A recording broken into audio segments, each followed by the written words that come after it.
Hi, I'm Ken Miller with the National Academy of Sports Medicine, and I'm here with Carolina Ray of C-Ray Performance, and we're filming this here in Alameda, California at Training Station. Now, this video series that we're going to show you is what we would call more of a spinal regeneration program. So when we look at what we do on the daily with time behind the computer, behind the wheel during our commute, or maybe after a long flight, we are stuck in this flexed position, which does a lot as far as compressing our organs, doesn't allow us to fill up the lungs with air as we need. So doing this routine is going to help us open things up, wake up the muscles up and down, top to bottom in the spine. So first exercise we're going to do, or movement that we're going to do with Carolina here, is to work on some thoracic extension. So we're going to use this Viper, Hyperice Viper, as a tool to help her get some space and get that extension that we need in that upper spine. So what I'm going to have Carolina do is she's going to get on her back, knees flexed, feet flat. She's going to support her head and neck with her interlaced fingers, hands at the base of her neck. And what she's going to do is she's going to lift her hips up, and she's going to roll and position herself so that the Viper, or the roller, is going to be at the lower part of the shoulder blade.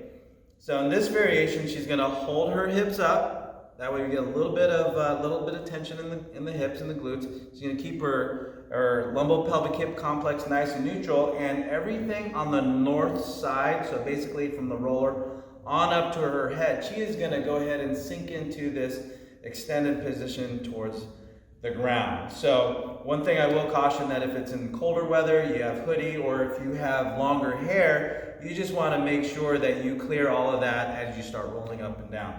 So here she's just going to static hold, support her head and neck. Now as we progress this, I'm going to have Carolina go ahead and drop her hips to the ground. She can extend her head back towards the ground, and she can also open up those shoulders, have the elbows come out to the side.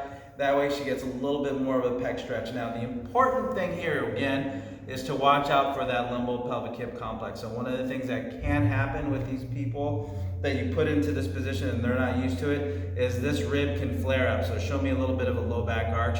So you might see the lower rib start to flare up, which means that we are putting a little bit more tension through that low back. So I'd rather put tension in the core, work on those deep core stabilizers, have the ribs come down, stabilize, and then allow that head, neck, and shoulders to come down towards the floor as she holds. Now what I am going to watch out for also is that she is breathing. There's a lot of tension up here, so a lot of people might shorten up their breath, but I want to make sure that she gets a lot of air as much as she can by seeing that that belly button rises to the ceiling and then falls down back towards the spine. So maybe after about 6, 7, 8 respirations, that's a nice slow draw in and a nice slow exhale. Account for that might be 4 seconds in, a little bit of a pause, or not holding your breath, but then a nice 3-4 second exhale. And that way, we're not just working on extension, but we are forcing that diaphragm to move. Again,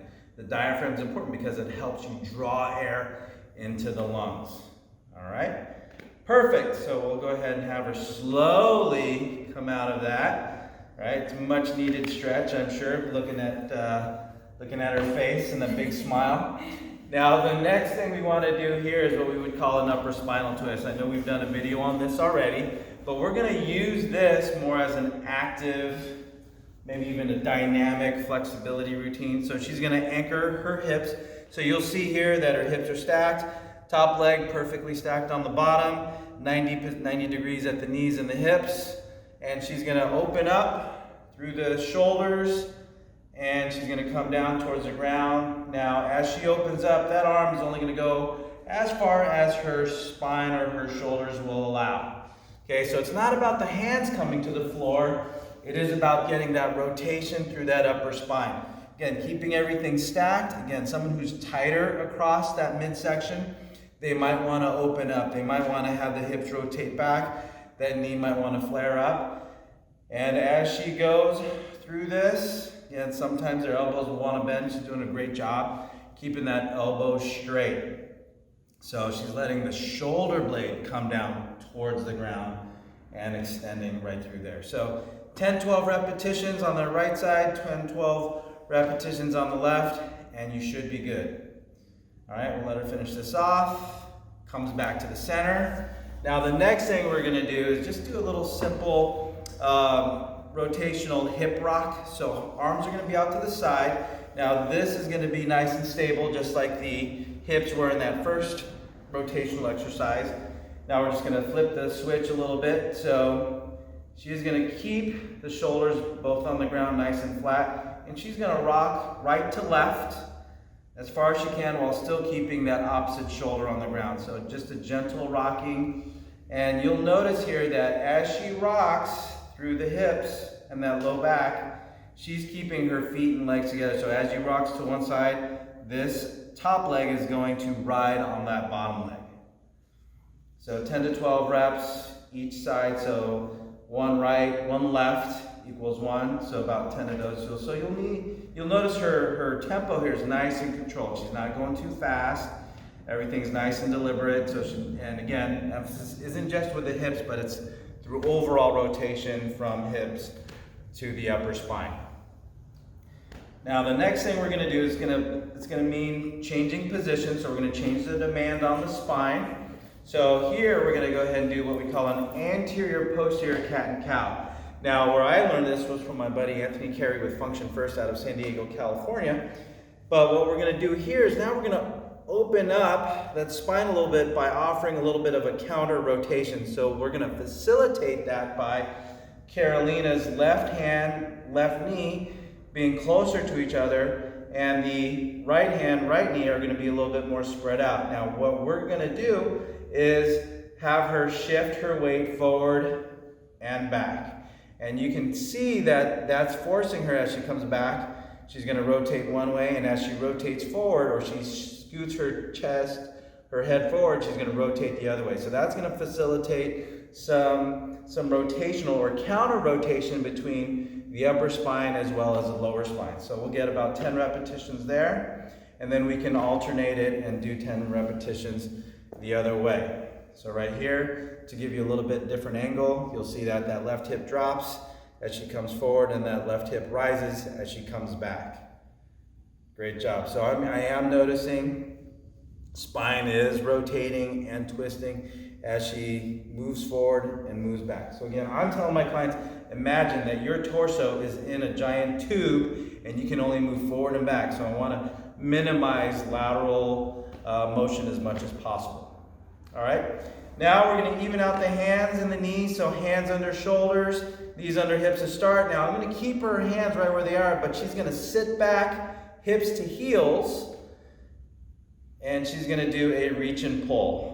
So from here, base of her hand is on the middle of the skull, so she's basically touching her middle finger to the opposite ear. Now you can't see that from over there, but she's touching her ear, her right ear with her left middle finger, and she's going to do a little rotation, elbow in, and then rotate up. Again, the focus here, it's not on the shoulder, it's about the spine. So as she comes up, that elbow, that arm is going to be in line with the spine. I'm not looking for that elbow to get back behind the spine. So she's anchored here, so a lot of this motion is going to be emphasized through the mid-spine and up, because we've anchored the hips down. Not a whole lot of demand here, a lot of demand actually, but not a lot of movement. But this upper back is going to be where we're going to put some of the emphasis. So her right arm, her ground-based arm, is going to be supporting her and controlling and stabilizing that trunk